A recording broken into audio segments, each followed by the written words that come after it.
अगर मैं आपसे ये कहूं कि हमारे देश के प्रधानमंत्री श्री नरेंद्र मोदी की भतीजी सोनल मोदी ने अहमदाबाद नगर निगम के चुनाव में भारतीय जनता पार्टी से पार्षद की सीट के लिए टिकट मांगा और उन्हें मना कर दिया गया, तो क्या आप यकीन करेंगे? शायद आप यकीन ना करें, लेकिन सच यही है। जी हां, ऐसे उदाहरण खासकर हिंदुस्तान में बहुत कम देखने को मिलते हैं कि घर का अगर कोई रिश्तेदार प्रधानमंत्री हो और आपको नगर निगम में पार्षद का टिकट ना मिले चुनाव लड़ने के लिए। वाकई हिंदुस्तान के बारे में अगर सोचें तो ऐसा सुनने पर यकीन नहीं होगा, लेकिन सच यही है। मैं आपको बता दूं कि 21 फरवरी को गुजरात में कुछ नगर निगम के लिए चुनाव होने हैं और इन्हीं में से एक शहर है अहमदाबाद, और अहमदाबाद में रहती हैं नरेंद्र मोदी के भाई प्रहलाद मोदी की बेटी सोनल मोदी। और उन्होंने भारतीय जनता पार्टी से कहा कि भाई आप मुझको टिकट दीजिए, मैं पार्षद का चुनाव लड़ना चाहती हूं। लेकिन भारतीय जनता पार्टी ने यह कहकर मना कर दिया कि पार्टी का नियम है कि बड़े नेताओं के रिश्तेदारों को इस चुनाव में हम टिकट नहीं देंगे, इसलिए हम आपको टिकट नहीं दे सकते। मुझे लगता है कि यह एक अलग तरह की मिसाल कायम हुई है।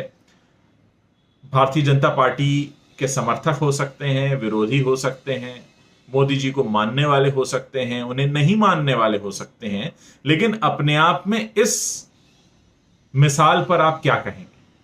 मुझे लगता है कि जिस तरीके का राजनीतिक परिवेश हमारे देश ने देखा है पिछले कुछ सालों में, जो परिवारवाद, भाई भतीजावाद जो देखकर हम बड़े हुए हैं अपने आसपास, बॉलीवुड में जिसे नेपोटिज्म कहा जाता है, आप सोचिए कि ऐसा कैसे संभव है। खैर, एक बात जो ये सुनकर एक उम्मीद जागती है कि कहीं ना कहीं निष्पक्षता है, कहीं ना कहीं कुछ ऐसा है जो प्रेरित करता है, एक मिसाल कायम करता है। और मुझे लगता है कि इसे सुनकर जो मोदी जी के विरोधी भी हैं, वो कम से कम एक बार रुककर इस बात की सराहना तो करेंगे भारतीय जनता पार्टी की कि कुछ भी हो, इस तरह से चुनाव के लिए टिकट न देकर एक नई मिसाल तो इस पार्टी ने कायम की है। हालांकि सोनल मोदी का यह कहना है कि उन्होंने जब टिकट मांगा था तो इस नाते से नहीं मांगा था कि वो प्रधानमंत्री मोदी की भतीजी हैं, बल्कि वो तो भाजपा कार्यकर्ता हैं और इसी हैसियत से टिकट मांग रही थी। अब ये तो बात अलग है कि मोदी जी से उनका रिश्ता है, खून का रिश्ता है। मैं आपको बता दूं कि 21 फरवरी को अहमदाबाद, सूरत, राजकोट, वडोदरा, जामनगर और भावनगर में 21 फरवरी को चुनाव होंगे, 23 फरवरी को गिनती होगी। और इस पूरे मामले में ये एक अपने आप में एक ऐसा उदाहरण सामने आया है, मुझे लगा कि ये बात आप लोगों को बतानी चाहिए।